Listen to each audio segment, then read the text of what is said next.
I had a session recently, and I want to share a principle from it that I'm calling untie the knot by throwing logic at it. So, as we know, people get stuck between their conscious mind and their unconscious mind, wanting different things, wanting opposing things, and they get caught in this knot between the two of them. And one of the things that we're responsible for is helping them untie that knot, helping them create more harmony between their conscious and their unconscious mind.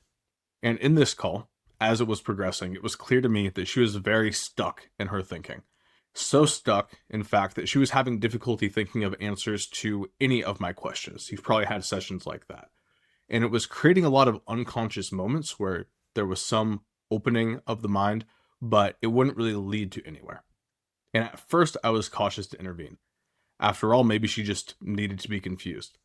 But it struck me that for whatever reason, this client seemed to be in a state where her ability to imagine alternative scenarios, her ability to put herself in anyone else's shoes, and her ability to just think creatively all felt very stunted. And it could have just been something that she generally struggles with, or it could have just been that she was temporarily unable to access those faculties because of the amount of pain that she was in. But regardless, that inability to process possibilities is what I was dealing with, and it was what was keeping her stuck.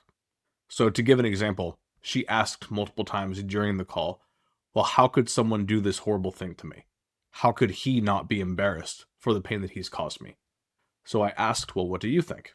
Multiple times, multiple different angles, fancy language, simple language, no answer. I asked what difference it made. What difference does it make whether or not he's embarrassed? There was no answer. But it was still important to her. I tried asking so many different questions, but she kept coming back to it, and each time I asked, she was unable to provide any new information or perspective. So I decided it was best to try to offer her some ideas. Since one of the most important principles within advanced conversational hypnosis, however, is to not tell our clients what to do, I was trying to think, how can I do this in the most non-directing way as possible? Especially for a client who is desperate for answers, I wanted to make sure that I was able to do this in a way that still allowed her unconscious mind to decide for itself what she would want to believe. So my approach was to answer her question as vaguely, broadly, and in as much of a contradicting manner as possible. So the conversation went something like this. She said, shouldn't he be embarrassed? I said, just because you're embarrassed, does that mean he'd be embarrassed too? She said, maybe, I guess. Maybe we're not the same. But as a man, though, do you think he'd be embarrassed? And then this is where I tried my approach of throwing logic at the situation. I said, as a man, I'd be embarrassed at a lot of the things he tolerates. But I'm not him. You're not him. He's him. He could be so embarrassed he wants to tear his hair out, but he's too ashamed to tell you. Or he could be embarrassed and doesn't feel it at all because he's numbing himself with alcohol every day. Or maybe he alternates between the two. Maybe some days he wakes up and he feels proud of the fact that he did this horrible thing to you. Maybe it makes him feel stronger. Maybe this is the one thing in his life he feels he did successfully. He hurt you and got away with it. Or so he thinks. Maybe he's embarrassed by you and proud of the other woman.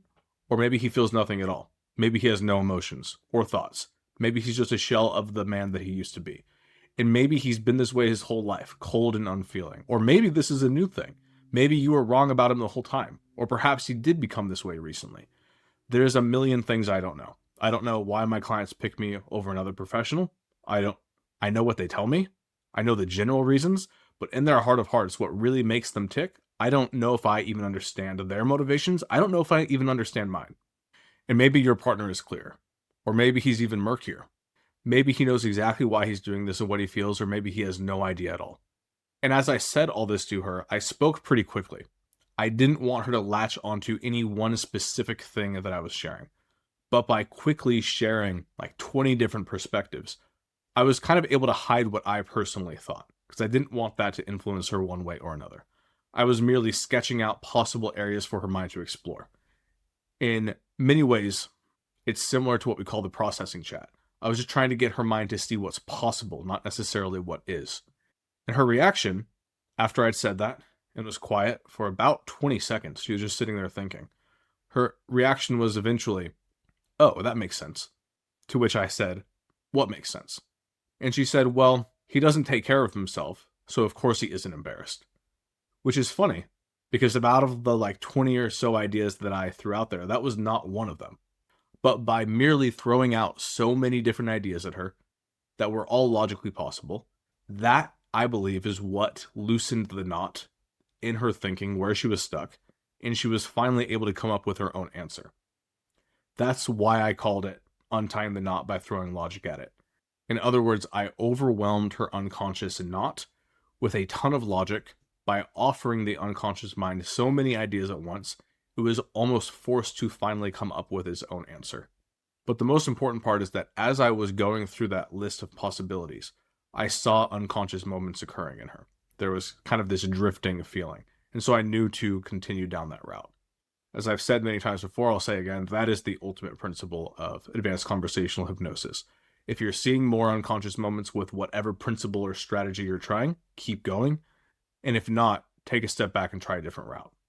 For some clients, if they are that stuck that they have no clue what it would even look like, sound like, or feel like to view it in a different scenario, that's where I think it's appropriate to introduce a bunch of ideas at once, so many that they can't fully accept or reject any of them in the moment. But it allows their unconscious to remember that there are so many other ways that they could be seeing things. It's just very important as you do this not to force them one direction or another.